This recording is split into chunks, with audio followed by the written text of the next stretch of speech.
আসসালামু আলাইকুম। সুপ্রিয় চাকরি প্রত্যাশীগণ, বাংলাদেশ সেনাবাহিনীতে বেসামরিক নিয়োগ বিজ্ঞপ্তি প্রকাশিত হয়েছে। বাংলাদেশের সকল জেলা হতে পুরুষ প্রার্থীগণ আবেদন করতে পারবেন। তবে আজকের এই ভিডিওতে জানিয়ে দেওয়া হবে কিভাবে আবেদনটি সম্পূর্ণ করবেন এবং শিক্ষাগত যোগ্যতা কি প্রয়োজন হবে, A to Z বিস্তারিত তথ্য জানিয়ে দেওয়া হবে আজকের এই ভিডিওতে। সুপ্রিয় চাকরি প্রত্যাশীগণ, বাংলাদেশ সেনাবাহিনী নিয়োগ বিজ্ঞপ্তি। বাংলাদেশ সেনাবাহিনীর তত্ত্বাবধানে জাতিসংঘ শান্তিরক্ষা কার্যক্রমে নিয়োজিত বাংলাদেশ সেনাবাহিনীর কন্টিনজেন্টের সাথে কাজ করার নিমিত্তে সম্পূর্ণ অস্থায়ী ভিত্তিতে নিম্নবর্ণিত শর্ত সাপেক্ষে 1 বছর অথবা সর্বোচ্চ মিশন শেষ হওয়া পর্যন্ত প্রয়োজনীয় সংখ্যক প্রবাসী ফরাসি ভাষা নিয়োগের জন্য প্রকৃত বাংলাদেশী নাগরিকদের পুরুষ প্রার্থীগণ দরখাস্ত করতে পারবেন। স্বীকৃত বিশ্ববিদ্যালয় অথবা ভাষা ইনস্টিটিউট হতে ফরাসি ভাষায় ন্যূনতম ডিপ্লোমা A2 কোর্স পাস সহ কমপক্ষে স্নাতক অথবা সমমানের যোগ্যতা সম্পূর্ণ হতে হবে। উল্লেখ্য, B1 কোর্স সম্পূর্ণ ও উচ্চতর শিক্ষাগত যোগ্যতা সম্পূর্ণ ফরাসি ভাষায় পারদর্শী এবং দুভাষী হিসাবে বাস্তব অভিজ্ঞতা সম্পূর্ণ প্রার্থীদের অগ্রাধিকার দেওয়া হবে। ফরাসি হতে ইংরেজি, ইংরেজি হতে ফরাসি, বাংলা হতে ফরাসি ও ফরাসি হতে বাংলা ভাষা বাক্য বিনিময় ও অনুবাদ সহ ইংরেজি ও ফরাসি ভাষায় লেখা এবং অনর্গল কথা বলা পারদর্শী হতে হবে। এছাড়া কম্পিউটার বিষয়ে তান্ত্রিক ও ব্যবহারিক জ্ঞান থাকতে হবে। বিজ্ঞপ্তি অনুযায়ী 4 মার্চ 2025 খ্রিস্টাব্দ তারিখে আবেদনকারীর বয়সসীমা সর্বনিম্ন 24 এবং সর্বোচ্চ 45 বছরের মধ্যে হতে হবে। তবে বয়সের ক্ষেত্রে কোনো এফিডেভিট গ্রহণযোগ্য নয়। জাতিসংঘ শান্তিরক্ষা মিশনে নিয়োজিত বাংলাদেশি কন্টিনজেন্টের সাথে মাঠ পর্যায়ে কাজ করার জন্য শারীরিকভাবে যোগ্য সুঠাম দেহের অধিকারী এবং সম্মিলিত সামরিক হাসপাতাল হতে মিশনের প্রয়োজন অনুযায়ী নির্ধারিত ডাক্তারি পরীক্ষায় যোগ্য হতে হবে। যে সকল প্রার্থী ইতিপূর্বে 3 বছর মেয়াদকাল দুভাষী হিসাবে জাতিসংঘ শান্তিরক্ষা মিশনে নিয়োজিত ছিলেন ও দুভাষী হিসাবে কর্মরত থাকাকালীন অনিচ্ছুক সনদপত্র প্রদান করেছেন, তারা আবেদন করতে পারবেন না। উল্লেখ্য, মিশন শেষে বাংলাদেশ প্রত্যাবর্তন করার পর অস্থায়ী নিয়োগ হতে অব্যাহতি দেয়া হবে এবং তারপর হতে আর কোনো ভাতা ও সুযোগ সুবিধা প্রাপ্য হবেন না।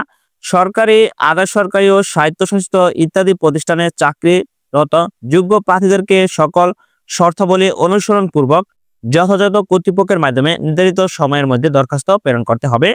বেতন ও সুবিধাদি। মিশনে নিয়োজিত সেনাবাহিনীর ক্যাপ্টেন পদবীর ভাতার অনুরূপ যা সরকারি সিদ্ধান্ত অনুযায়ী যোগ্য হবেন বা প্রাপ্য হবেন। বর্তমানে প্রাপ্য ভাতা প্রতি মাসে 2532 টাকা মার্কিন ডলার বা ইউএন। বাংলাদেশ সরকার কর্তৃক পরিবর্তনযোগ্য।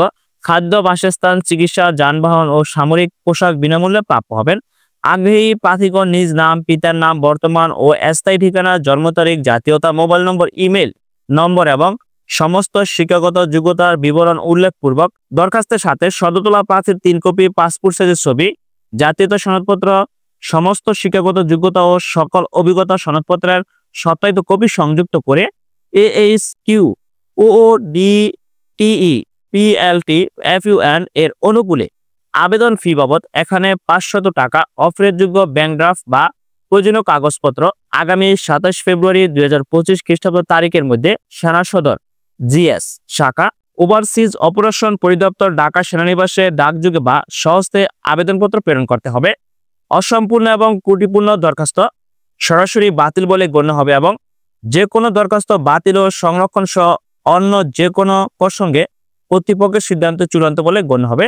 আগ্রহী প্রার্থীগণকে আগামী 3 মার্চ 2025 খ্রিস্টাব্দ তারিখ সকাল 8টা 30 মিনিটের মধ্যে ডাক্তারি পরীক্ষায় অংশগ্রহণের জন্য CMH ঢাকা সেনানিবাসে উপস্থিত থাকতে হবে এবং ডাক্তারি পরীক্ষায় যোগ্য প্রার্থীগণ আগামী 4 মার্চ 2025 খ্রিস্টাব্দ সকাল 9 ঘটিকায় UN ট্রানজিট কমপ্লেক্স, ঢাকা সেনানিবাস 703 বিডিআর ওয়ার্কশপ UME সংলগ্ন এলাকা অনুষ্ঠিত নির্বাচনী পরীক্ষায় অংশগ্রহণ করতে হবে। প্রার্থীগণকে নির্বাচিত হওয়ার পর পুলিশ ভেরিফিকেশন যোগ্য হতে হবে এবং যে কোনো সময় নিয়োগকারী কর্তৃপক্ষের নির্দেশ মোতাবেক প্রার্থীগণ মিশন এলাকায় মোতায়েন হতে বাধ্য থাকবে।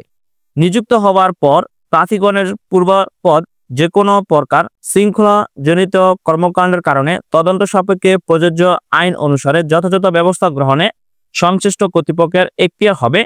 সুপ্রিয় চাকরি প্রত্যাশীগণ, বাংলাদেশ সেনাবাহিনীর কর্তৃক শান্তিরক্ষা মিশনে নিয়োগ বিজ্ঞপ্তি প্রকাশিত হয়েছে। তবে যারা আবেদন করতে পারবেন তারা অবশ্যই নির্ধারিত সময়ের মধ্যে আবেদনটি প্রেরণ করবেন।